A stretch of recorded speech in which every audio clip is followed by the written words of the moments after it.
إن الحمد لله نحمده ونستعينه ونؤمن به ونتوكل عليه ونعوذ بالله من شرور أنفسنا ومن سيئات أعمالنا من يهده الله فلا مضل له ومن يضلل فلن تجد له وليا مرشدا اللهم صل على محمد وعلى آل محمد كما صليت على إبراهيم وعلى آل إبراهيم وبارك على محمد وعلى آل محمد كما باركت على إبراهيم وعلى آل إبراهيم إنك حميد مجيد.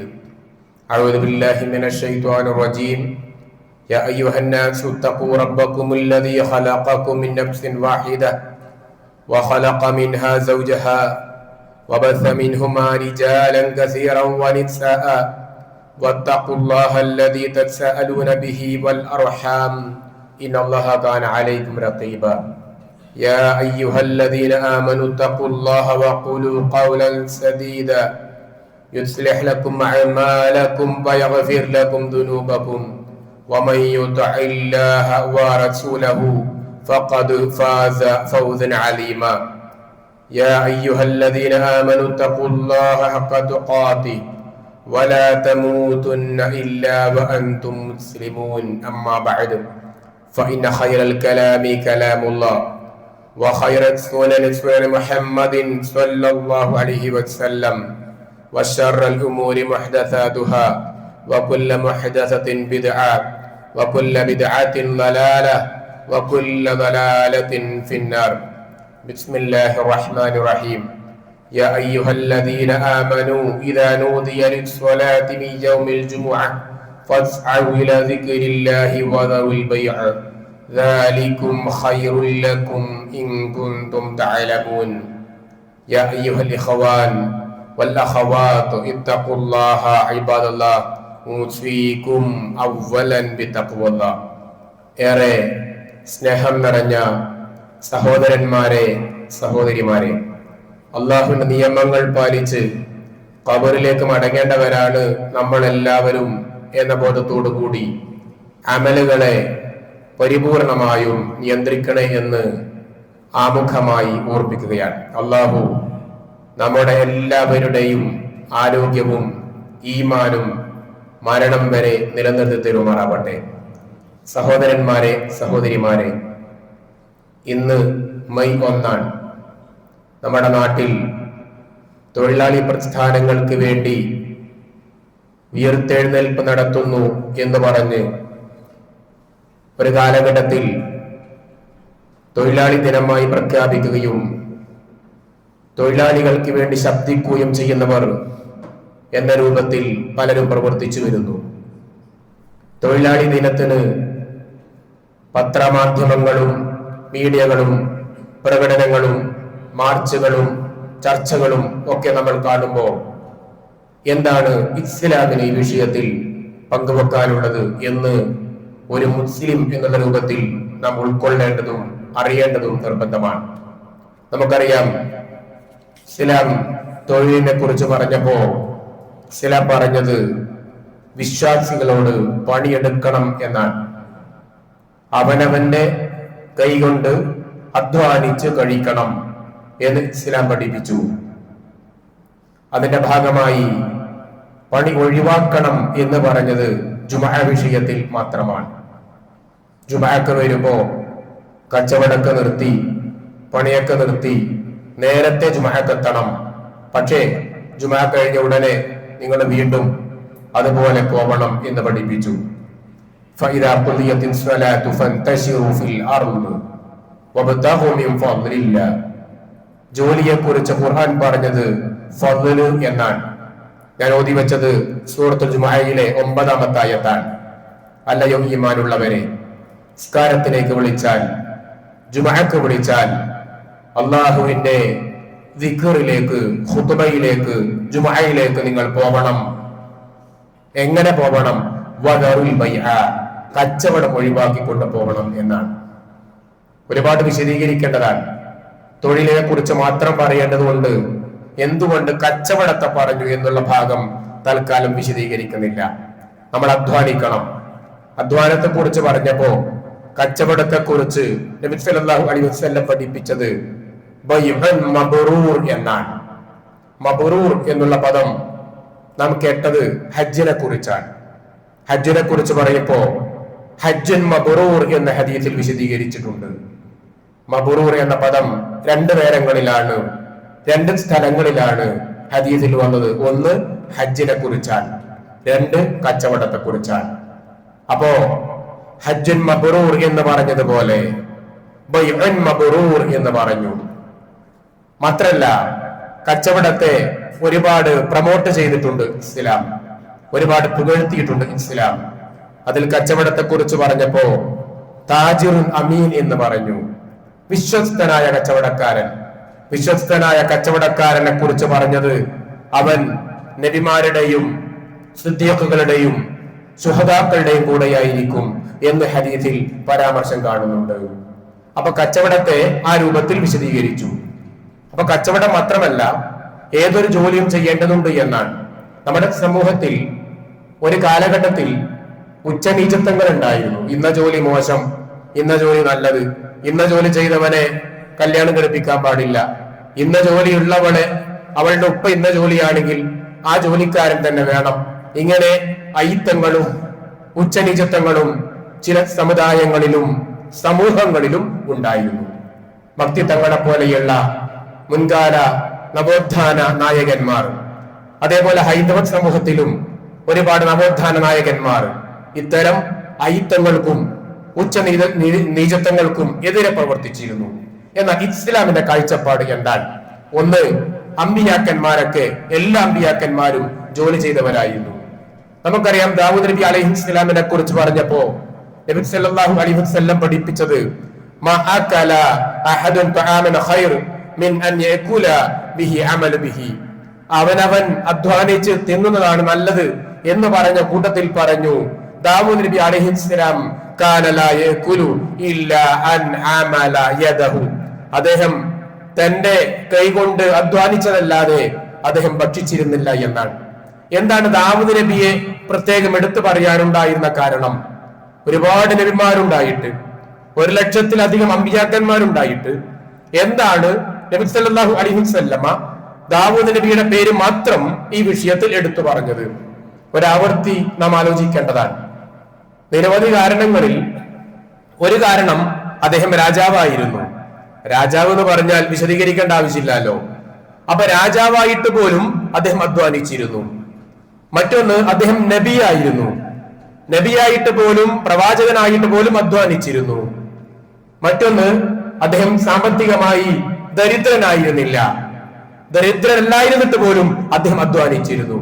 അപ്പൊ ദാവൂദ് നബി അലൈഹിസ്സലാം അദ്ദേഹം അധ്വാനിച്ചതുപോലെ നമ്മളും അധ്വാനിക്കണം എന്ന് പഠിപ്പിക്കുകയാണ്. മാത്രമല്ല, നാം ഓതി പരിചയമുള്ള സൂറത്തുൽ മുൽക്ക് അതിലൊരു ഭാഗപ്രകാരമാണ് ഹുവല്ലദീ ഖജഅല ലക്കുമുൽ അർദ ദലൂല ഫംശൂ ഫീ മനാകിബഹാ വകുലൂ മിൻ റിസ്ഖിഹി വഇലൈഹിൻ നുശൂർ. അല്ലാഹുവിന്റെ കൽപ്പനയാണ്. ഈ സൂറത്ത് നമ്മൾ പലപ്പോഴും മഗ്‌രിബിന് ശേഷവും മറ്റുമൊക്കെ പാരായണം ചെയ്യാറുണ്ടായിരിക്കും. ഇതിൽ ഖുർആൻ പറഞ്ഞൊരു പ്രയോഗം ജഅല ലക്കുമുൽ അർദ ദലൂല ഫംശൂ ഫീ മനാകിബഹാ, ആ ഭൂമിയുടെ മുതുകത്തുകൂടി, മനാക്കിബ് എന്ന മുതുകിനാണ് പറയുക, ഷോൾഡറിനാണ് പറയുക, നിങ്ങൾ ഭൂമിയുടെ മുതുകത്തൂടെ നടക്കുകയും ചെയ്യണമെന്നാണ്. എന്ന് പറഞ്ഞാൽ ഭൂമിയുടെ ഉപരിതലത്തിലൂടെ അന്വേഷിച്ച് നടക്കണം. എന്ത് അന്വേഷിക്കണം? വകുലൂ മിൻ റിസ്ഖിഹി, റിസ്ഖിനെയാണ് അന്വേഷിക്കേണ്ടത്. എന്നാൽ മാത്രമേ കുലൂ മിൻ റിസ്ഖിഹി, റിസ്ഖിനെ ഭക്ഷിക്കാൻ പറ്റുള്ളൂ. അപ്പൊ റിസ്ഖ് അന്വേഷിച്ചുകൊണ്ട് നടക്കണമെന്നാൽ ചില ആളുകൾ പറയും പണിയൊന്നുമില്ല എന്ന് പറയും. എന്താ പണിക്കുവായിരുന്നു? പണിയൊന്നും ആയിട്ടില്ല, പണിയൊന്നുമില്ല എന്ന് പറയുന്നവർക്കുള്ള ഒരു സൂചന കൂടിയാണ്, മറുപടി കൂടിയാണ് ഈ ആയത്ത്. പണി അന്വേഷിക്കണം, അന്വേഷിച്ചാലേ കണ്ടെത്താൻ പറ്റുകയുള്ളൂ എന്നുള്ള ഒരു സൂചന കൂടി ഈ ആയത്ത് ഇവിടെ നൽകുകയാണ്. അതുകൊണ്ട് തന്നെ നമ്മൾ അലസരാവാൻ പാടില്ല, മടിയന്മാരാവാൻ പാടില്ല, പണി കൃത്യമായി അന്വേഷിക്കേണ്ടതുണ്ട് എന്ന് ഖുർആൻ പറഞ്ഞു. മാത്രമല്ല, എല്ലാ അമ്പിയാക്കന്മാരും പണിയെടുത്തു എന്ന് പറഞ്ഞതും നമ്മൾ പണിയെടുക്കണം എന്നുള്ളതിന്റെ പ്രചോദനമാണ്. നമുക്കറിയാലോ, നൂഹ് നബി അലൈഹിസ്സലാം, ആദം നബി അലൈഹിസ്സലാം കൃഷിക്കാരനായിരുന്നു എന്ന് ചരിത്രത്തിൽ കാണുന്നു. നൂഹ് നബി അലൈഹിസ്സലാം അനിസ്നഇൽ ഫുൽക ബിഅയുനിനാ, നൂഹ് നബിയോട് അള്ളാഹുവിന്റെ കൽപ്പന അങ്ങനെയാണല്ലോ, നീ കപ്പൽ ഉണ്ടാക്കൂ എന്നാണ്. അപ്പോ നമ്മുടെ നാട്ടിൽ കാർപ്പന്റർ എന്ന് വിളിക്കുന്ന, ആശാരി എന്ന് വിളിക്കുന്ന ആ ജോലി നൂഹ് നബി അലൈഹിസ്സലാം ചെയ്തിരുന്നു എന്നാണ്. അതേപോലെ തന്നെ കാന സക്കരിയ നജ്ജാറൻ, സക്കരിയ നബി അലൈഹിസ്സലാം ആശാരിയായിരുന്നു എന്ന് നബി സല്ലല്ലാഹു അലൈഹി വസല്ലം പറയുന്നുണ്ട്. അതേപോലെ തന്നെ ഇദ്രീസ് നബി അലൈഹിസ്സലാം ആദ്യമായി തുന്നുക എന്നുള്ള ടൈലറിംഗ് പണി തുടങ്ങിയത് ഇദ്രീസ് നബിയാണ് എന്ന് ചില ചരിത്ര വാക്കുകളിൽ വായിക്കുവാൻ സാധിക്കുന്നുണ്ട്. അപ്പൊ ഇദ്രീസ് നബി അലൈഹിസ്സലാം ടൈലർ ആയിരുന്നു. അതേപോലെ ആടിനെ മേയിച്ച ഒരുപാട് അമ്പിയാക്കന്മാരിൽ പ്രമുഖരായി ഉലുൽ അസ്മുകളിൽപ്പെട്ട, ഉലുൽ അസ്മ എന്ന് പറഞ്ഞാൽ മനക്കരുത്തുള്ള 5 പ്രവാചകന്മാർ, ആ ഉലുൽ അസ്മിൽപ്പെട്ട മൂസ നബി അലൈഹിസ്സലാമും മുഹമ്മദ് നബി സല്ലല്ലാഹു അലൈഹി വസല്ലമയും ഉണ്ടായിരുന്നു. അപ്പൊ മൂസ നബി അലൈഹിസ്സലാം ആടിനെ മേയിച്ചിരുന്നു, മുഹമ്മദ് നബി സല്ലല്ലാഹു അലൈഹി വസല്ലം ആടിനെ മേയിച്ചിരുന്നു. ഇബ്രാഹിം നബി അലൈഹിസ്സലാമും ഇസ്മായിൽ നബി അലൈഹിസ്സലാമും നമ്മുടെ നാട്ടിൽ മണിയാണി എന്ന് പറയും, കല്ലുകൾ ചുമന്ന് കല്ലുകൾ പണിയെടുക്കുന്നവരെ ആ രൂപത്തിൽ വിളിക്കാറുണ്ട്. ഇബ്രാഹിം നബി അലൈഹിസ്സലാമാണ് കഅബ നിർമ്മിച്ചത്. കഅബ നിർമ്മിക്കാൻ കല്ലുകൾ ചുമന്നത് ഇബ്രാഹിം നബി അലൈഹിസ്സലാമായിരുന്നു. കഅബ കെട്ടിയത് ഇബ്രാഹിം നബി അലൈഹിസ്സലാമായിരുന്നു. അപ്പൊ കല്ലുകൾ ചുമക്കുന്നതും കല്ലുകൾ കെട്ടുന്നതും ബിൽഡിംഗ് നിർമ്മിക്കുന്നതും പ്രവാചകന്മാർ ചെയ്ത പണിയാണ് എന്നർത്ഥം. അതേപോലെ തന്നെ നമുക്കറിയാം അമ്പിയാക്കന്മാരുടെ ചരിത്രങ്ങൾ. മുഹമ്മദ് നബി സല്ലല്ലാഹു അലൈഹി വസല്ലം കച്ചവടക്കാരൻ കൂടിയായിരുന്നു എന്ന് കാണാം. അതേപോലെ ഉമ്മു അത്തിയ ബീവി റളിയല്ലാഹു അൻഹാ കച്ചവടക്കാരിയായിരുന്നു. ഖദീജ ബീവി കച്ചവടക്കാരിയായിരുന്നു. സഹാബ വനിതകൾ ജോലി ചെയ്തിരുന്നു. അതേപോലെ അബൂബക്കർ റളിയല്ലാഹു അൻഹു, പ്രമുഖരായ 3-4 സഹാബികളുടെ പേര് പറയാം. അബൂബക്കർ റളിയല്ലാഹു അൻഹു തുണിക്കച്ചവടക്കാരനായിരുന്നു. അദ്ദേഹം വലിയ തുണി കച്ചവടം നടത്തിയ ഒരു കച്ചവടക്കാരനായിരുന്നു അദ്ദേഹം. അതേപോലെ തന്നെ ഉസ്മാൻ റളിയല്ലാഹു അൻഹു ധാന്യ കച്ചവടം നടത്തിയ ആളായിരുന്നു. ധാന്യമണികൾ വിറ്റ് ആ രൂപത്തിൽ ബിസിനസ് നടത്തിയവരായിരുന്നു ഉസ്മാൻ റളിയല്ലാഹു അൻഹു. ഉമർ റളിയല്ലാഹു അൻഹു വസ്ത്രവ്യാപാരിയായിരുന്നു എന്നൊരു ചരിത്രത്തിൽ വായിക്കാൻ കഴിയുന്നുണ്ട്. അതേപോലെ തന്നെ അലി റളിയല്ലാഹു അൻഹു ഒരു ജൂതന്റെ തോട്ടത്തിൽ വെള്ളം നനക്കുകയും വെള്ളം കോരുകയും വെള്ളം നനക്കുകയും ചെയ്ത വ്യക്തിയായിരുന്നു അലി റളിയല്ലാഹു അൻഹു. ഞാൻ ഖലീഫമാരുടെ മാത്രം ചരിത്രങ്ങൾ ഉദ്ദേശിക്കുകയാണ്, ഒരുപാട് പറയാനുണ്ട് നമുക്കറിയാം. അതേപോലെ തന്നെ സൽമാൻ ഫാരിസി റളിയല്ലാഹു അൻഹു ഖന്തക് യുദ്ധം വിജയിക്കുവാനുള്ള കാരണം, അതിന്റെ ബുദ്ധിസൂചകമായി പ്രവർത്തിച്ചത് സൽമാൻ ഫാരിസി റളിയല്ലാഹു അൻഹു ആയിരുന്നു. ആ കിടങ്ങ് കുഴിച്ചത് സൽമാൻ ഫാരിസിയുടെ നിർദ്ദേശപ്രകാരമായിരുന്നു. ആ സൽമാൻ ഫാരിസി റളിയല്ലാഹു അൻഹു പായ നിർമ്മാണമായിരുന്നു അദ്ദേഹത്തിന് ജോലിയായി ഉണ്ടായിരുന്നത്. ഇങ്ങനെ എല്ലാ മേഖലകളിലും അവരുടെ ജോലി ഉണ്ടായിരുന്നു. ബാർബർ ഇല്ലായിരുന്നെങ്കിൽ നമ്മുടെ താടിയും മുടിയുമൊക്കെ ആരാണ് നമ്മുടെ നാട്ടിൽ വെട്ടാനുണ്ടാവുക എന്നൊരു ചിന്തയും അതിനിടയിൽ നാം നടത്തേണ്ടതാണ്. ഇങ്ങനെ ഇന്ന ജോലി എന്നുള്ള ഒരു നിശ്ചയം ഇസ്ലാം പഠിപ്പിച്ചിട്ടില്ല. പക്ഷെ ഒരു കാര്യം നിർദ്ദേശിച്ചു, തൊഴിലാളികളെ പരിഗണിക്കേണ്ടതുണ്ട്. ഇത് ആദ്യം പഠിപ്പിച്ചത് തൊഴിലാളി പ്രസ്ഥാനമല്ല, ഇസ്ലാമാണ് ഈ വിഷയം ലോകത്തോട് പ്രഖ്യാപിച്ചത്. തൊഴിലാളികൾക്ക് കൊടുക്കേണ്ട പരിഗണനയും സ്നേഹവും കൊടുക്കണം. തൊഴിലാളിയുടെ കൂടെ ഭക്ഷണം കഴിച്ചിരുന്നു ഉമർ റളിയല്ലാഹു അൻഹു. തന്റെ വീട്ടിൽ പണിക്കാരുണ്ടായിരുന്നപ്പോ അവരുടെ കൂടെ ഭക്ഷണം കഴിച്ചിരുന്നു. നബി സല്ലല്ലാഹു അലൈഹി വസല്ലമയുടെ ഭൃത്യനായിരുന്നു അനസ് ബിൻ മാലിക് റളിയല്ലാഹു അൻഹു. 10 കൊല്ലം കഴിഞ്ഞ് അനസ് റളിയല്ലാഹു അൻഹുവിനെ ഉപ്പയും ഉമ്മയും വരികയാണ് വീട്ടിലേക്ക് വാ എന്ന് ക്ഷണിക്കാൻ, വീട്ടിലേക്ക് വിളിക്കാൻ. അപ്പൊ അനസ് റളിയല്ലാഹു അൻഹു പറഞ്ഞു, ഞാൻ ഇവിടെ തന്നെ നിന്നോളാം. അദ്ദേഹം കാരണം പറഞ്ഞത്, എന്നെ ഇതുവരെ ഇന്ന ജോലി നീ ചെയ്തത് ശരിയായില്ല എന്ന് നബി സല്ലല്ലാഹു അലൈഹി വസല്ലം എന്നോട് പറഞ്ഞിട്ടില്ല, എന്നെ ആക്ഷേപിച്ചിട്ടില്ല, എന്നെ ശകാരിച്ചിട്ടില്ല, എന്റെ മുഖത്ത് വെറുപ്പിക്കുന്ന നോട്ടം നോക്കിയിട്ടില്ല. അപ്പൊ ഒരു മുതലാളി ചെയ്യേണ്ടുന്ന ചില പ്രകൃതങ്ങളാണ് ഇവിടെ നബി സല്ലല്ലാഹു അലൈഹി വസല്ലം പഠിപ്പിച്ചത്. അതുകൊണ്ട് തന്നെ ഞാൻ വരുന്നില്ല എന്ന് അനസ് റളിയല്ലാഹു അൻഹു പറയാണ്. അപ്പൊ ഇവിടെ അനസ് ബിൻ മാലിക്കിനോട് റസൂലുള്ളാഹി കാണിക്കുവാനുള്ള പ്രചോദനം എന്താണ്? അദ്ദേഹത്തിന്റെ വിശ്വസ്തതയായിരുന്നു. അപ്പൊ മുതലാളിക്ക് ഒരു നിയമമുണ്ടാകുമ്പോ, മുതലാളിക്ക് ബാധ്യതയുണ്ടാകുമ്പോ കൂട്ടത്തിൽ തൊഴിലാളികൾക്കും ബാധ്യതകളുണ്ട്. തൊഴിലാളിയുടെ ഒന്നാമത്തെ ബാധ്യത കവി ആവണം എന്നുള്ളതാണ്. മുസ്ലിമിന്റെ ചരിത്രം വിശദീകരിക്കേണ്ടതില്ല. സൂറത്തുൽ ഖസസിലെ 28-ാം സൂറത്തിലെ 56, 57, 58 ആയത്തുകൾ ഒന്ന് വായിച്ചു നോക്കിയാൽ, അതേപോലെ 60, 61, 62, 63 ആയത്തുകൾ വായിച്ചു നോക്കിയാൽ മൂസ നബി അലൈഹിസ്സലാമിന്റെ ചരിത്രം നമുക്ക് മനസ്സിലാക്കുന്നു. എന്താണ് മൂസ നബി അലൈഹിസ്സലാം ആ കിണറിൽ വെള്ളം കോരി കൊടുക്കുകയും ഷുഐബ് നബിയുടെ മക്കളെ സഹായിച്ച രംഗമുണ്ടല്ലോ, അവിടെ ആ പെൺകുട്ടികൾ മൂസ നബി അലൈഹിസ്സലാമിനെ കുറിച്ച് ഉപ്പയോട് പറഞ്ഞ പ്രത്യേകത അൽ ഖവി, ശക്തനായിരുന്നു എന്നാണ്, അൽ അമീൻ, അദ്ദേഹം വിശ്വസ്തനാണ് എന്നാണ്. അപ്പൊ ഒരു വിശ്വസ്തത എന്നുള്ളത് ഒരു തൊഴിലാളിക്ക് ഉണ്ടാവേണ്ട ഗുണമാണ്. തന്റെ മുതലാളി ക്യാഷ് കൗണ്ടർ ഇല്ലാതെ വീട്ടിലേക്ക് പോയാൽ CCTV ഇല്ലാതെ തന്നെ എന്റെ മുതലാളിക്ക് എന്നെ പരിപൂർണമായി വിശ്വസിക്കാൻ പറ്റും എന്നുള്ള ഒരു ബോധ്യം മുതലാളിക്ക് ഉണ്ടാക്കി കൊടുക്കേണ്ടത് തൊഴിലാളിയുടെ ബാധ്യതയാണ്. അപ്പൊ CCTV എന്നുള്ള ആധുനിക സംവിധാനങ്ങൾ വന്നപ്പോ തൊഴിലാളിമാർ പേടിച്ചിട്ടുണ്ടെങ്കിലും അത് ഇല്ലാത്ത സന്ദർഭങ്ങളിലും മുതലാളിയെ പറ്റിക്കാതിരിക്കുക, വഞ്ചിക്കാതിരിക്കുക എന്നുള്ളത് തൊഴിലാളികൾ ചെയ്യേണ്ട വലിയൊരു ബാധ്യതയാണ്. ചതി കാണിക്കുന്നവൻ നമ്മിൽപ്പെട്ടവനല്ല എന്നുള്ളതാണ്. പിന്നെ തൊഴിലാളി കാണിക്കേണ്ട മറ്റൊരു പ്രത്യേകത ഇത്ഖാൻ എന്നുള്ളതാണ്. ഇത്ഖാൻ എന്ന് പറഞ്ഞാൽ പെർഫെക്ഷൻ എന്നാണ്.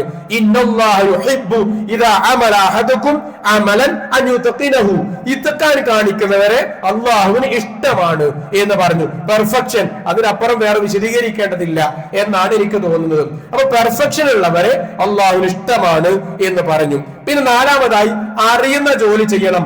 യോഗ്യതയുണ്ട് എന്ന് തൊഴിലാളിക്ക് പരിപൂർണമായി ബോധ്യമുണ്ടാവണം, ആ ചെയ്യുന്ന ജോലിയിൽ യോഗ്യതയുണ്ട് എന്ന്. അതോടൊപ്പം മുതലാളിമാർ ശ്രദ്ധിക്കേണ്ടത് ആ മുതലാളി തൊഴിലാളിക്ക് പ്രയാസമുണ്ടാക്കുന്ന ജോലികൾ ഏൽപ്പിക്കാൻ പാടില്ല എന്നുള്ളതാണ്. അതോടൊപ്പം മാന്യമായ പെരുമാറ്റം ഉണ്ടാവണം. അതോടൊപ്പം കൂലി അവന്റെ വിയർപ്പ് പറ്റും മുന്നേ കൊടുക്കണം എന്നുള്ളതാണ് മുതലാളി മനസ്സിലാക്കേണ്ട വിഷയം. കൂട്ടത്തിൽ നബി സല്ലല്ലാഹു അലൈഹി വസല്ലം പറഞ്ഞു തൊഴിലാളിക്ക് മാപ്പ് കൊടുക്കണം എന്ന് വിഷയം വിശദീകരിച്ചപ്പോൾ ഒരാൾ ചോദിച്ചു, നബിയെ, ഒരു ദിവസം എത്ര തവണ എന്റെ തൊഴിലാളിക്ക് ഞാൻ മാപ്പ് കൊടുക്കണം? നമുക്കൊക്കെ ഉണ്ടാവുന്ന സംശയമാകാം. റസൂലുള്ള ആ ചോദ്യം കേൾക്കാത്ത രൂപത്തിൽ മിണ്ടാതിരുന്നു. ആ മനുഷ്യൻ വീണ്ടും ചോദിച്ചു, നബിയെ, എത്ര തവണ മാപ്പ് കൊടുക്കണം? നബി സല്ലല്ലാഹു അലൈഹി വസല്ലം പ്രതികരിച്ചു, അൻഹു ഫീ കുല്ലി യൗമിൻ 70 മറ. നീ അവന് മാപ്പ് കൊടുക്കണം എല്ലാ ദിവസവും 70 പ്രാവശ്യം എന്ന് വിശദീകരിക്കുകയും ചെയ്തു. എന്ന് പറഞ്ഞാൽ 70 തെറ്റ് ചെയ്യണം എന്നുള്ള പ്രേരണയല്ല അവിടെ കൊടുക്കുന്നത്, മറിച്ച് ആ രൂപത്തിൽ സഹനവും ക്ഷമയും നീതിയും ഉടമ തൊഴിലാളിയോട് കാണിക്കണം എന്നതാണ് പറഞ്ഞതിന്റെ ചുരുക്കം. കൂട്ടത്തിൽ ഒന്നുകൂടി പറഞ്ഞു, അവന്റെ ജോലി ഭാരം കുറക്കണം, തൊഴിലാളിയുടെ ജോലി ഭാരം കുറക്കണം. ആ കുറക്കുന്നവർക്ക് അള്ളാഹു ബർക്കത്ത് ചെയ്യും എന്നും പഠിപ്പിച്ചു. ഈ രൂപത്തിൽ നാം തൊഴിലാളി ദിനത്തിൽ മുതലാളിയും തൊഴിലാളിയും കാണിക്കേണ്ട നിരവധി മര്യാദകൾ ഇസ്ലാം പഠിപ്പിച്ചു. അവിടെയാണ് നമുക്കറിയാം, ഗുഹയിൽ അകപ്പെട്ട 3 ആളുകളിൽ 3 പേര് പ്രാർത്ഥിക്കുന്നു രക്ഷപ്പെടാൻ. അവര് പറഞ്ഞു, അവിടെ നമ്മൾ ഗുഹയിലാണ്, രക്ഷപ്പെടൂല, ആരും നമ്മൾ ഇവിടെയുള്ള സംഗതി അറിയില്ല. ഇന്നത്തെ പോലെയുള്ള ഡിവൈസുകൾ ഇല്ലാത്ത ഒരു കാലഘട്ടമാണത്. അപ്പോ അവിടെ അവർ പറഞ്ഞു, നമ്മൾ ചെയ്തു പോയ നമ്മുടെ അമലുകൾ അള്ളാഹുവിനോട് എടുത്തു പറയാം, അതുകൊണ്ട് അള്ളാഹു നമ്മെ രക്ഷപ്പെടുത്തിയേക്കാം. അതാണ് തവസ്സുൽ എന്ന് പറഞ്ഞാൽ. തവസ്സുൽ എന്നുള്ളത് അനുവദിക്കപ്പെട്ടതും അനുവദിക്കപ്പെടാത്തതുമുണ്ട്. അനുവദിക്കപ്പെടാത്ത തവസ്സുൽ മഹാന്മാരുടെ അല്ലെങ്കിൽ മഹത്വമുണ്ട് എന്ന് വിചാരിക്കുന്ന വസ്തുക്കളുടെ ഹക്ക് ജാഹി ബർക്കത്തുകൾ തെറ്റമാണ് ഇസ്ലാം വിലക്കിയ തവസ്സുൽ. എന്നാൽ നമ്മൾ ചെയ്ത നല്ല അമലുകളെ മുൻനിർത്തിയിട്ട് അള്ളാഹുവോട് പ്രാർത്ഥിക്കാം, അള്ളാഹുവിന്റെ പേരുകളെ കൊണ്ടും അള്ളാഹുവോട് പ്രാർത്ഥിക്കാം. അപ്പൊ ഈ രൂപത്തിൽ അവർ പറഞ്ഞു, നമ്മുടെ നല്ല അമലുകൾ കുറയുണ്ടല്ലോ, ആ അമലുകൾ മുൻനിർത്തിയിട്ട് നമുക്ക് പ്രാർത്ഥിക്കാം. രോഗം കൊണ്ട്, കഷ്ടപ്പാടുകൾ കൊണ്ട് പ്രയാസപ്പെടുമ്പോൾ നമ്മൾ ആലോചിക്കേണ്ടത്, നമ്മൾ നമ്മുടെ മുൻകഴിഞ്ഞ നല്ല അമലുകൾ ഉണ്ടെങ്കിൽ ആ അമലുകൾ വെച്ചുകൊണ്ട് അള്ളാഹുവോട് പ്രാർത്ഥിക്കാം എന്നുള്ളതാണ്. അവരിൽ ഒരാൾ പ്രാർത്ഥിച്ച പ്രാർത്ഥന,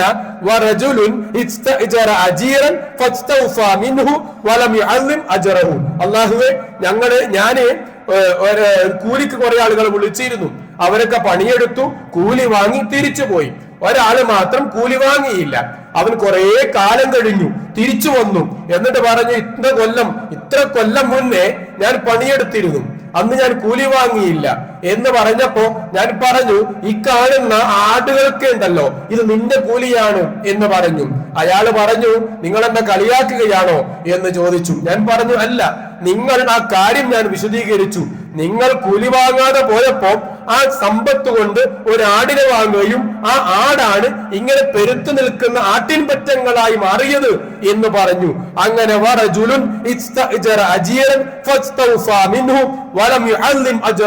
അതുകൊണ്ട് അല്ലാഹുവേ, ഈ രൂപത്തിൽ ഞാൻ പെരുമാറുവാനുണ്ടായിരുന്ന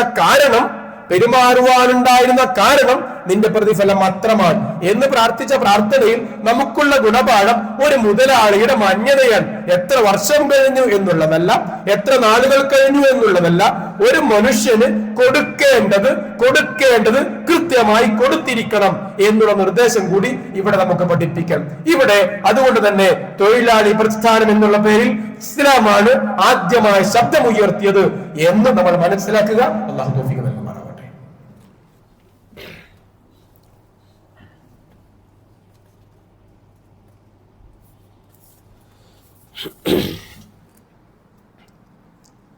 ഇന്നൽ ഹംദലില്ലാഹ് വസല്ലല്ലാഹു അലാ ഖാതമിൽ അംബിയാഇ വൽ മുർസലീൻ വഅലാ ആലിഹി വഅസ്ഹാബിഹി അജ്മഈൻ വഅലാ മൻ ഇത്തബഅ ഹുദാ ഇലാ യൗമിദ്ദീൻ. അമ്മാ ബഅദ്. യാ അയ്യുഹൽ ഇഖ്വാൻ വൽ അഖവാതി തഖുല്ലാഹ ഇബാദല്ലാഹ് ഉൻസീകും അവ്വലൻ ബിതഖ്വല്ലാഹ്. ഏറെ സ്നേഹം നിറഞ്ഞ സഹോദരന്മാരെ, സഹോദരിമാരെ, അള്ളാഹുവിന്റെ നിയമങ്ങളും നിർദ്ദേശങ്ങളും പാലിച്ച് ഖബറിലേക്ക് മടങ്ങേണ്ടവരാണ് നമ്മൾ എല്ലാവരും എന്ന ബോധം നിലനിർത്തി പരിപൂർണമായും അള്ളാഹുവിനെ സൂക്ഷിച്ച് ജീവിക്കണം എന്ന് ഒന്നുകൂടി ഓർമ്മിപ്പിക്കുകയാണ്. അള്ളാഹു നമുക്ക് എല്ലാവർക്കും നമ്മുടെ മരണം വരെ നമ്മുടെ ആരോഗ്യവും ഈമാനും നിലനിർത്തി തരുമാറാവട്ടെ. സഹോദരന്മാരെ, സഹോദരിമാരെ, നമ്മൾ എന്നും പ്രാർത്ഥിക്കേണ്ട പ്രാർത്ഥനയാണ് ആരോഗ്യത്തിനും ഈമാനും വേണ്ടിയുള്ള പ്രാർത്ഥന. 2-3 വിഷയങ്ങൾ. ഒന്ന്, നമ്മൾ ദുൽഹജ്ജിലേക്ക് ഏറെക്കുറെ എത്താറായി, ദുൽഖഅദ് ആയിക്കഴിഞ്ഞു. ഉളഹിയ്യത്തിന്റെ കാര്യങ്ങൾ നമ്മൾ ആലോചിക്കേണ്ടതുണ്ട്. ഉളഹിയ്യത്ത് പരമാവധി എല്ലാവരും അറുക്കാൻ ശ്രദ്ധിക്കണം. ഒറ്റയ്ക്ക് അറുക്കാൻ പറ്റാത്തവർ ഷെയറായി 2 ആളോ 3 ആളോ 4 ആളോ അങ്ങനെ 7 വരെ ആയി നാം അറുക്കാനുള്ള ശ്രദ്ധ ഉണ്ടാവണം. ഇനി പുറത്തേക്ക് ഇത്തരം ഭക്ഷണ സാധനങ്ങൾ ആവശ്യമുള്ള നാട്ടിലേക്ക് കൊടുത്തുവിടുന്നു, ആ രൂപത്തിലേക്ക് ചെയ്യുന്നവർ അങ്ങനെ ചെയ്യണം. എന്തായാലും ഉളഹിയ്യത്ത് നമ്മുടെ പങ്കാളിത്തം ഉണ്ടാവണം. നാട്ടിൽ കാലികളെ അറുക്കുമ്പോൾ സ്വാഭാവികമായി വരുന്ന ഒരു പ്രത്യേകത നമ്മുടെ ഈ കാലഘട്ടത്തിൽ ഒരു 10 കൊല്ലം മുന്നേ ഉള്ളത് പോലെയല്ലല്ലോ. അപ്പൊ അതുകൊണ്ട് തന്നെ നമ്മുടെ കാലിയെ വില കൊടുക്കും, അറുക്കുന്ന ആ നേരം നമ്മൾ അറിവിന്റെ അടുക്കലേക്ക് പോകും, അറുത്തു കഴിഞ്ഞു. സത്യത്തിൽ ത്യാഗം എന്നുള്ള ഒരു മാനസികമായ അവസ്ഥ നമുക്ക് അതിലുണ്ടോ എന്ന് നമ്മൾ ഒരു പുനഃപരിശോധന നടത്തണം. പൂർണ്ണമായും നാം ചെലവഴിക്കുമ്പോൾ അത് നമ്മുടെ മനസ്സറിഞ്ഞ് ഇബ്രാഹിം നബി അലൈഹിസ്സലാം മകനെ അറുക്കാൻ വേണ്ടി തീരുമാനിച്ചപ്പോ, അള്ളാഹുവിന്റെ കൽപ്പന വന്നപ്പോ ആ ഉണ്ടായ ഒരു മാനസികമായ അവസ്ഥ, അതിലൂടെയാണ് ഉളഹിയ്യത്ത് നമുക്ക് ബാധ്യതയാകുന്നത്. ആ ഒരു ഉളഹിയ്യത്താണ് എന്ന ബാധ്യതാബോധം നമുക്ക് ഉണ്ടാവണം. അതല്ലാതെ കേവലം ഒരു 6000, ഒരു 8000, ഒരു 10,000 കൊടുത്തു, അത് അറുത്തു കഴിഞ്ഞു എന്ന രൂപത്തിലുള്ള ഒരു മാനസികാവസ്ഥ ഉണ്ടാവരുത്. പോറ്റുവാൻ പറ്റുന്നവർ ഒരു ദിവസമെങ്കിലും അതിനെ ഒരു പുല്ല് കൊടുത്തെങ്കിലും അതിനെ പരിചരിക്കാൻ പറ്റുന്നവർ ആ രൂപത്തിൽ ശ്രമിക്കണം എന്ന് ഓർപ്പിക്കണം. ഇപ്പോഴേ നാട്ടിൽ നിന്നും അറുക്കാൻ ആഗ്രഹിക്കുന്നവർ ഇപ്പോൾ തന്നെ അതിന്റെ ചിന്തകൾ നടത്തണം, അതിന്റെ പ്രവർത്തനങ്ങൾ തുടങ്ങണം, മനസ്സിലുണ്ടാവണം, മറ്റുള്ളവർക്ക് കൂടി അറിയിക്കണം. നമ്മുടെ കമ്മിറ്റിയും ആ കാര്യങ്ങൾ ചെയ്യാറുണ്ട്, ഷെയറായി ചെയ്യാൻ ശ്രദ്ധിക്കണം എന്ന് സാന്ദർഭികമായി ഓർപ്പിക്കുകയാണ്. അതോടൊപ്പം തന്നെ ഇലക്ഷന്റെ റിസൾട്ടാണ് അടുത്ത ദിനങ്ങളിൽ മീഡിയകൾ കേൾക്കുന്നു, വായിക്കുന്നു, പ്രചരിപ്പിക്കുന്നു. തമാശയായിട്ടും കാര്യമായിട്ടും നമ്മൾ പ്രചരിപ്പിക്കുന്നു. കഴിഞ്ഞ മുന്നേ ഒരു ഇലക്ഷനിൽ അതിന്റെ ഫലപ്രഖ്യാപനത്തിന്റെ വിജയഭേരി മുഴക്കിക്കൊണ്ടിരിക്കുമ്പോൾ അവിടെയുള്ള പടക്കം പൊട്ടി മരണപ്പെട്ടത് നമ്മെപ്പോലെ പള്ളിയിൽ വരുന്ന ഒരാളായിരുന്നു എന്നുള്ളത് നാം അതിന്റെ ഇടയിൽ ഓർക്കേണ്ടതാണ്. അപ്പോ വിജയവും ആഹ്ലാദവും സന്തോഷവും പ്രകടനവും ഒക്കെ അവരവരുടെ സ്വാതന്ത്ര്യമാണ്, അതിൽ കൈവെക്കുന്നില്ല. പക്ഷെ നമ്മൾ ശ്രദ്ധിക്കേണ്ടത് നമ്മുടെ നാവ് ശ്രദ്ധിക്കണം. നമ്മള് തെറ്റ് ചെയ്തവൻ ആ തെറ്റ് ചെയ്തവന്റെ ആ സെക്കൻഡിൽ തന്നെ തൗബ ചെയ്തിട്ടുണ്ടെങ്കിൽ അള്ളാഹു പുറത്തു കൊടുക്കും, പറഞ്ഞോൻ ബാക്കിയാവും. ഇത് നമ്മൾ ആലോചിക്കേണ്ട വിഷയമാണ്. അപ്പോൾ ആകെ അമലുകൾ കുറവ് മാത്രമായ നമ്മൾ നമ്മുടെ നാവിലൂടെ നമ്മുടെ അമലുകൾ മറ്റുള്ളവർക്ക് വിൽക്കുന്ന ഒരു ദുരിതമായ അവസ്ഥയിലേക്ക് എത്താൻ പാടില്ല. അത് ഇലക്ഷൻ എന്നുള്ളതോ റിസൾട്ട് എന്നുള്ളതുമല്ല. മൊത്തത്തിൽ നാം നമ്മുടെ നാവിനെ ശ്രദ്ധിക്കണം. അയച്ചു വിട്ട പാമ്പിനെ പോലെ എന്ന ഇമാം ഷാഫിഈയുടെ ഒരു പ്രസ്താവനയുണ്ട്. അത് നമ്മൾ ഓർക്കേണ്ടതാണ്. അപ്പൊ നമ്മുടെ നാവിനെ സ്വാഭാവികമായി നിയന്ത്രിക്കാൻ നമ്മൾ ശ്രദ്ധിക്കണം. അതുകൊണ്ട് തന്നെ നമ്മുടെ നാക്കുകൊണ്ട് വേറെ ഒരാളുടെ മാനസികമായ അഭിമാനത്തെ ക്ഷതപ്പെടുത്താനോ നമ്മുടെ അമലുകളെ നഷ്ടപ്പെടുത്താനോ ഒരു കാരണം ഉണ്ടാവരുത് എന്നുള്ള ഒരു നിശ്ചയദാർഢ്യ ബോധം നമുക്ക് എന്നും ഉണ്ടാവണം. അതൊരു ഈ നേരത്ത് മാത്രമല്ല എന്ന് ഓർമ്മിക്കാൻ. അതോടൊപ്പം തന്നെ നമ്മുടെ പ്രാർത്ഥനയും പ്രവർത്തനവും ഉണ്ട് നമ്മുടെ നാട്ടിൽ ശാന്തി നിലനിൽക്കാൻ, സമാധാനം നിലനിൽക്കാൻ, ദഅവത്തിന് സ്വാതന്ത്ര്യമുള്ള ഒരു ഭരണകൂടം നിലനിൽക്കാൻ. അത് എന്നും ഉണ്ടാവണം. നമ്മുടെ നാട്ടിൽ ദഅവത്തിന് സ്വാതന്ത്ര്യവും പിന്തുണയുമുള്ള ഭരണകൂടമാണ് നിലവിൽ വരേണ്ടത് എന്നുള്ളത് കൊണ്ട് തന്നെ നമ്മൾ ആ ഒരു പ്രാർത്ഥന എപ്പോഴും നമ്മുടെ മനസ്സിൽ ഉണ്ടാവണം എന്ന് ഒന്നുകൂടി ഓർമ്മിക്കുകയാണ്. അതോടൊപ്പം തന്നെ നമ്മുടെ വീട്ടിലും നമ്മുടെ നാട്ടിലും സമൂഹത്തിലും ശാന്തിയും സമാധാനവും ഒക്കെ ഉണ്ടാവണം. കൂട്ടത്തിൽ ഈ ഇത്തരം റിസൾട്ടുകൾ നമ്മൾ വല്ലാതെ പ്രചരിപ്പിക്കാറുണ്ടല്ലോ. അക്കൂട്ടത്തിൽ ഇസ്ലാമികമായ എത്ര ദഅവത്ത് നമ്മൾ നടത്താറുണ്ട് എന്ന് ആലോചിക്കണം. സോഷ്യൽ മീഡിയയിൽ കിട്ടുന്ന ഇത്തരം അവസ്ഥകളിൽ ഒരു 10 കാര്യങ്ങൾ നാം ഫോർവേഡ് ചെയ്യുമ്പോൾ ഇസ്ലാമികമായ ഒന്നെങ്കിലും ഫോർവേഡ് ചെയ്യുവാനുള്ള ഒരു ശ്രദ്ധ, ഒരു ജാഗ്രത നമ്മുടെ മനസ്സിൽ ഉണ്ടാവണം, നമ്മുടെ പ്രവർത്തനത്തിൽ ഉണ്ടാവണം എന്ന് കൂടി ഓർമ്മിക്കുകയാണ്. ഇന്ന് രാത്രി നമ്മുടെ ഈ പള്ളിയിൽ ഒരു ക്ലാസ് ഉണ്ട്. അത് എല്ലാവരും ശ്രദ്ധിക്കണം. ചെറുപ്പക്കാർക്ക്, കൗമാരക്കാർക്ക്, കുട്ടികൾക്ക് വേണ്ടിയുള്ള ക്ലാസ് ആണ്. വളരെ വസ്തുനിഷ്ഠമായ കുട്ടികളുടെ മനസ്സിലേക്ക് ഇറങ്ങിച്ചെല്ലുന്ന രൂപത്തിൽ കുട്ടികൾക്ക് ഈ കാലിക സാഹചര്യത്തിൽ ആവശ്യമായ നല്ല ഒരു പഠന ക്ലാസ് ആണ്. അത് ഒരു വയലല്ല, ഒരു പ്രഭാഷണമായിട്ടല്ല നിങ്ങൾ അതിനെ കാണേണ്ടത്. നമ്മുടെ കുട്ടികൾക്കുള്ള ഒരു മോട്ടിവേഷനായി നിങ്ങൾ അതിനെ കാണണം എന്ന് ഓർമ്മിക്കുകയാണ്. അതോടൊപ്പം തന്നെ ഇന്നലെ നല്ല മഴ കിട്ടി, എന്നാലും ചൂടാണ്, വേനൽക്കാലമാണ്. പക്ഷികൾക്ക്, പറവകൾക്ക് മറ്റുമൊക്കെ വെള്ളം കെട്ടുവാൻ സാഹചര്യം ഒരുക്കാൻ കഴിയുന്നവർ അങ്ങനെ ചെയ്യണം എന്ന് ഓർമ്മിക്കുകയാണ്. വെള്ളം അമിതമായി ചെലവഴിക്കാതിരിക്കുവാനുള്ള ശ്രദ്ധയും നമ്മൾ ഓർക്കേണ്ടതാണ്. വെള്ളവും വൈദ്യുതിയും ഒക്കെ അമിതമായി ചെലവഴിക്കുന്നില്ല എന്ന ഉറപ്പ് അവരവർ വരുത്തേണ്ടതാണ്. അതോടൊപ്പം തന്നെ നമ്മൾ മനസ്സിലാക്കേണ്ടത് ഇവിടെ തൊഴിൽ പറയുമ്പോഴും അതേപോലെ വേനൽ പറയുമ്പോഴും മഴ പറയുമ്പോഴൊക്കെ എന്നും നാം ഓർത്തിരിക്കേണ്ട വിഷയം, നമ്മുടെ പറമ്പ് വെറുതെ കിടക്കാൻ പാടില്ല. ഉമർലാന്റെ കാലഘട്ടത്തിലാണെങ്കിൽ വെറുതെ തരിശു ഭൂമിയായി ഇട്ടുകിടക്കുന്ന പറമ്പ് അദ്ദേഹം ബൈത്തുൽ മാലിലേക്ക് പിടിച്ചെടുക്കുമായിരുന്നു എന്നാണ്. അതുകൊണ്ട് തന്നെ നമ്മൾ എല്ലാവരും നമ്മുടെ പറമ്പിൽ കൃഷിയോഗ്യമാക്കാൻ ശ്രദ്ധിക്കണം എന്ന് ഓർമ്മിക്കുകയാണ്. പ്രാർത്ഥന, അല്ലാഹുമ്മ ഇന്നി അസ്അലുക്കൽ ഹുദ വത്തുഖ വൽ അഫാഫ വൽ ഗിന.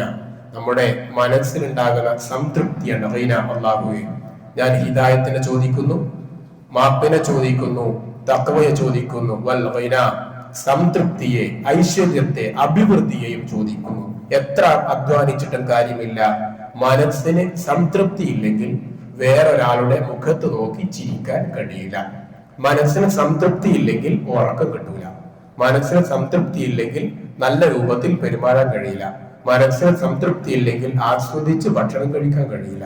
അതുകൊണ്ട് അല്ലാഹുമ്മ ഇന്നി അസ്അലുക്കൽ ഹുദ വത്തുഖ വൽ അഫാഫ വൽ ഗിന, ഈ പ്രാർത്ഥന നിത്യമായി പ്രാർത്ഥിക്കുക. അള്ളാഹു അനുഗ്രഹിക്കുമാറാവട്ടെ. പലരും നമ്മളോട് പ്രാർത്ഥനക്ക് വസിയ്യത്ത് ചെയ്യാറുണ്ടാകും. പലരും പ്രാർത്ഥിക്കേണ്ടവരാണ് എന്ന് നമുക്ക് ബോധ്യപ്പെടുന്നുണ്ടാകും. അവർക്ക് വേണ്ടി നമ്മൾ പ്രാർത്ഥിക്കുവാൻ തയ്യാറാവുക. അള്ളാഹു പ്രാർത്ഥന കൊണ്ട് വസിയ്യത്ത് ചെയ്തവർക്ക് അള്ളാഹുവെ അവരുടെ നല്ല ഉദ്ദേശങ്ങൾ നീ പൂർത്തീകരിച്ചു കൊടുക്കണേ. അള്ളാഹു എല്ലാം കാണുന്ന അർഹമുറാഹിമായ അള്ളാഹുവെ, മുസ്ലിമായി മരിക്കുവാനും മുസ്ലിമായി ജീവിക്കുവാനുമുള്ള തൗഫീഖ് ഞങ്ങൾക്ക് നീ നൽകണേ റഹ്മാനെ. അല്ലാഹുവേ, ലാ ഇലാഹ ഇല്ലല്ലാഹ് എന്ന് പ്രഖ്യാപിച്ച് മരിക്കുന്നവരിൽ ഞങ്ങളെ നീ ഉൾപ്പെടുത്തണേ റഹ്മാനെ. അല്ലാഹുവേ, ഇസ്ലാമിനെ മുറുകെ പിടിക്കുവാനും ഇസ്ലാമിൽ ഉറച്ചു നിൽക്കുവാനുള്ള മനസ്സ് ഞങ്ങൾക്ക് നീ നൽകണേ അല്ലാഹ്. രോഗികളായി ആശുപത്രികളിൽ വീടുകളിൽ കഴിയുന്ന സഹോദരന്മാർ സഹോദരിമാർ അള്ളാഹു അവർക്ക് നീ ശിഫയും മനസ്സമാധാനവും നൽകണേ അല്ലാഹ്. അള്ളാഹുവെ അവരുടെ ഉറ്റവർക്കും ഉടയവർക്കും നീ മനസ്സമാധാനം കൊടുക്കണേ അല്ലാഹ്.